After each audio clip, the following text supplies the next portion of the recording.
ಕೊನೆಗೆ ನಾವು ಮೀನರಾಶಿಗೆ ಬಂದಾಗ ಮೀನರಾಶಿಯಲ್ಲಿ ಏನಾದರೂ ಅನುಕೂಲಕರವಾದಂತಹ ವಾತಾವರಣಗಳು ನಮಗೆ ದೊರಕುತ್ತಾ ಅಂತ ನೋಡಿದಾಗ ಒಂದು ರೀತಿಯಾದಂತಹ ಮೀನರಾಶಿಗೆ ಮಿಶ್ರ ಫಲವನ್ನು ಖಂಡಿತವಾಗಿ ನಾವು ನೋಡ್ಬೋದು.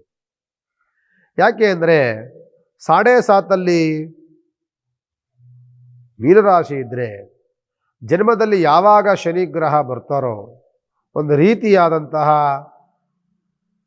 ನಿಷ್ಠುರವಾದಂತಹ ವಾತಾವರಣಗಳನ್ನು ತಂದುಕೊಡ್ತಾರೆ, ಸೋಂಬೇರಿತನವನ್ನು ತಂದುಕೊಡ್ತಾರೆ, ಅತಿಯಾದಂಥ ನಿದ್ರೆಯನ್ನು ಆವರಿಸುತ್ತೆ. ಜೊತೆಯಲ್ಲಿ ಯಾವುದೇ ಕೆಲಸವನ್ನು ಮಾಡಬೇಕಾದರೂ ಸಹ ನಮಗೆ ಅಷ್ಟು ಚಾಕುಚಕ್ಯತೆಯಿಂದ ತುಂಬ ಇಂಟ್ರೆಸ್ಟಾಗಿ ಕೆಲಸವನ್ನು ಮಾಡುವಂಥದ್ದು ಕಡಿಮೆ. ಜೊತೆಯಲ್ಲಿ ಮೀನರಾಶಿಯವರಿಗೆ ಒಂದು ಲಾಭ ಏನು ಅಂತ ಅಂದರೆ ನಿಮಗೆ ಕೆಲವು ಗ್ರಹಗತಿಗಳ ಅನುಕೂಲಗಳು ಲಾಭವನ್ನು ತಂದುಕೊಡುತ್ತೆ. 4 ಗ್ರಹಗಳು ಯಾವಾಗ ಮಕರ ರಾಶಿಗೆ ಬಂದಿರುತ್ತೋ ಅವು ಎಲ್ಲ ಒಂದು ರಾಶಿಯವರಿಗೆ ಒಂದು ರೀತಿಯಾದಂಥ ಗೊಂದಲ ಕಷ್ಟಗಳನ್ನು ತಂದು ನೋಡ್ತಿದ್ರೆ ಮೀನರಾಶಿಯವರಿಗೆ ಈ ಗ್ರಹಗಳು ಅನುಕೂಲವನ್ನು ಮಾಡಿಕೊಡ್ತವೆ. ಮೀನರಾಶಿಯವರಿಗೆ 11ನೇ ಮನೆಯಲ್ಲಿರುವಂಥ ಬುಧ ಗ್ರಹ ಬುದ್ಧಿ ಒಂದು ಚಾತುರ್ಯತೆ ಇರೋದು ಕಾಣುತ್ತೆ. ಎಲ್ಲೆಲ್ಲಿ ತಪ್ಪು ಮಾಡದೆ ಏನೇನು ಮಾಡಬೇಕು ಅಂತ ಒಂದು ರೀತಿಯಾದಂಥ ಬುದ್ಧಿಯ ಚತುರತೆಯನ್ನು ತಂದುಕೊಡುತ್ತೆ ಬುಧ ಗ್ರಹ. 11ನೇ ಮನೆಯಲ್ಲಿರುವಂಥ ಬುಧ ಗ್ರಹ ಮೀನರಾಶಿಯವರಿಗೆ ಉತ್ತಮವಾದಂಥ ಲಾಭಗಳಿಕೆಯನ್ನು ತಂದುಕೊಡ್ತಾರೆ. ಅದೇ 11ನೇ ಮನೆಯಲ್ಲಿರುವಂತಹ ಕುಜಗ್ರಹ ಉತ್ತಮವಾದಂಥ ಆರೋಗ್ಯವನ್ನು ಬೆಳವಣಿಗೆಯನ್ನು ಮಾಡ್ತಾರೆ. ಎಷ್ಟೋ ಮೀನರಾಶಿಯವರು ಹಾಸ್ಪಿಟಲ್ಗಳಲ್ಲಿ ಅಡ್ಮಿಂಟ್ ಆಗಿ ಕಾಯಿಲೆಗಳು ಕಸಾಲಗಳು ಜಾಸ್ತಿ ಇದೆ ಅಂತಂದಂಥವ್ರು ಚೇತರಿಕೆಗೊಂಡು ಉತ್ತಮವಾದಂಥ ಆರೋಗ್ಯ ಭಾಗ್ಯವನ್ನು ಪಡೆಯುವಂಥ ಸುಯೋಗ 2026ರಲ್ಲಿ ಆರಂಭವಾಗುತ್ತೆ. ಅದು ಮೀನರಾಶಿಯವರಿಗೆ. ಎಷ್ಟೋ ನಮ್ಮ ಹೆಸರನ್ನು ಹಾಳು ಮಾಡಿ ನಮ್ಮ ಕುಟುಂಬದಲ್ಲಿ ಕಲಹಗಳನ್ನು ತಂದುಕೊಟ್ಟು ನಮ್ಮ ಹೆಸರನ್ನೆಲ್ಲವೂ ಹಾಳು ಮಾಡಿ ಕೀರ್ತಿ ಭಂಗವನ್ನು ಮಾಡಿದ್ದಂಥವರೆಲ್ಲರೂ ಸಹ ಮಣ್ಣಾಗಿ ಈಗ ನಮ್ಮ ಕೀರ್ತಿ ಪ್ರಗತಿಗೆ ಬರುತ್ತೆ. ನಾವು ತಪ್ಪು ಮಾಡ್ದಲ್ಲಿದ್ದರೂ ತಪ್ಪು ಅಪವಾದಗಳು ಬಂದಾಗ ಇಲ್ಲಯ್ಯ ಇವನು ಒಳ್ಳೆ ಮನುಷ್ಯ, ಇವನು ಆ ಥರದ್ದು ಯಾವುದು ತಪ್ಪು ಮಾಡಿಲ್ಲ ಅನ್ನುವಂತಹ ಒಂದು ಉತ್ತಮವಾದಂಥ ಸತ್ಯಾಂಶ ಬೆಳಕಿಗೆ ಬರುತ್ತೆ, ಪ್ರಪಂಚಕ್ಕೆ ಬೆಳಕಿಗೆ ಬರುತ್ತೆ. ನಮ್ಮ ಬಗ್ಗೆ ಇರುವಂತಹ ಅಪವಾದ ಅಪನಿಂದನೆ ಅಪರಾಧಗಳೆಲ್ಲವೂ ಸಹ ದೂರವಾಗುತ್ತೆ.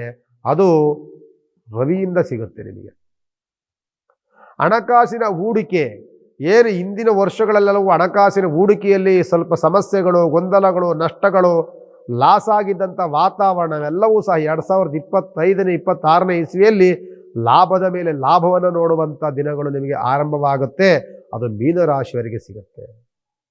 ಮೀನರಾಶಿಯವರಿಗೆ ಚತುರ್ಗ್ರಹಗಳ ಸುಯೋಗ ಖಂಡಿತವಾಗಿ ಮೀನರಾಶಿಯವರಿಗೆ ಚತುರ್ಥ ಭಾಗ್ಯ ಯೋಗ ಅಂತ ನಾನು ಹೇಳ್ತಿರ್ತೀನಿ. ಚತುರ್ಥ ಭಾಗ್ಯ ಯೋಗ ಈ ಮೀನರಾಶಿಯವರಿಗೆ ಖಂಡಿತವಾಗಿ ಸಿಗುತ್ತೆ. 4ನೇ ಮನೆಯಲ್ಲಿರುವಂಥ ಗುರುವಿನ ಯೋಗ ಫಲ ಸಿಗುತ್ತೆ. 5ನೇ ಮನೆಯಲ್ಲಿ 6ನೇ ಮನೆಯಲ್ಲಿ ಚಂದ್ರ ಮತ್ತು ಕೇತುವಿನ ಯೋಗವೂ ಸಿಗುತ್ತೆ. ಒಂದು ರೀತಿಯಲ್ಲಿ ಮೀನರಾಶಿಯವರಿಗೆ ನಮ್ಮ ಕಷ್ಟಗಳಿಂದ ಬದಲಾವಣೆಗಳನ್ನು ನೋಡಿ ಸುಖದ ಹಾದಿಯನ್ನು ಹಿಡಿಯುವಂತಹ ಸುಯೋಗ ನಿಮಗೆ ಬರುತ್ತೆ. 7.5 ಅಂತೂ ಇನ್ನೂ ಇದೆ. ಅದರ ಬಗ್ಗೆ ನೀವು ಗೊಂದಲವನ್ನು ಮಾಡ್ಕೊಳ್ಬಾರ್ದು. ಈ ಮೀನರಾಶಿಯವರಿಗೆ ನಾನು ಮತ್ತೊಂದು ಕಿವಿ ಮಾತನ್ನು ಹೇಳ್ತೇನೆ. ಹಣ ಬರುತ್ತೆ, ಸುಖ ಬರುತ್ತೆ, ಐಶ್ವರ್ಯ ಬರುತ್ತೆ, ಅಂದುಕೊಂಡಂಥದ್ದು ನಡೀತಾ ಇರುತ್ತೆ. 2-3 ತಪ್ಪುಗಳನ್ನು ಮಾಡಬೇಡಿ.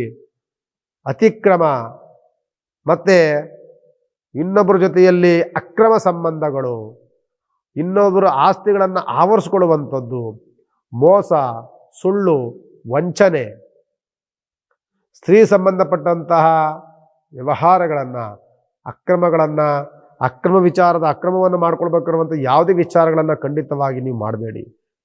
7.5 ಶನಿ ಇದ್ದಾಗ ಸ್ತ್ರೀಯರಿಗೆ ಅತ್ಯಂತ ಗೌರವವನ್ನು ಕೊಡಬೇಕಾಗ್ತದೆ, ಯಾರೇ ರಾಶಿಯವರಾಗಿರಿ.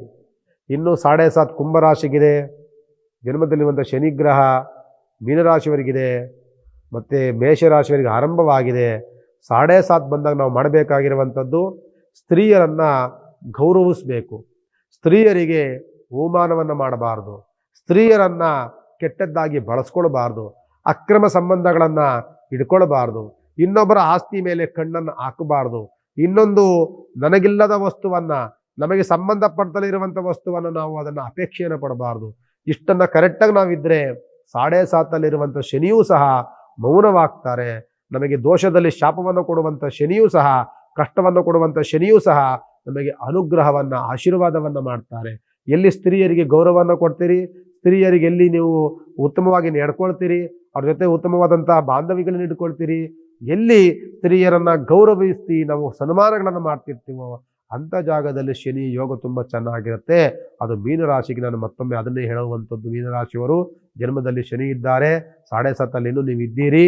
ಆದ್ದರಿಂದ ಇಂತಹ ಸಂದರ್ಭಗಳಲ್ಲಿ ಇಂತಹ ವಿಚಾರಗಳನ್ನು ಖಂಡಿತವಾಗಿ ಮಾಡಕ್ಕೆ ಹೋಗಬೇಡಿ. ಆದಷ್ಟು ಸಹ ಉತ್ತಮವಾದಂಥ ಯೋಗ ಫಲ ನಿಮಗೆ ಬಂದಿದೆ, ಉತ್ತಮವಾದಂಥ ಗಳಿಕೆ ಬಂದಿದೆ, ಶ್ರೀಮಂತಿಕೆ ಜೀವನ ಬರ್ತಾ ಇದೆ, ಉತ್ತಮವಾಗಿ ಬಳಸ್ಕೊಳ್ಳಿ ಅಂತ ಈ ಸಂದರ್ಭದಲ್ಲಿ ಮೀನರಾಶಿಯವರಿಗೆ ಹೇಳ್ಬೋದು.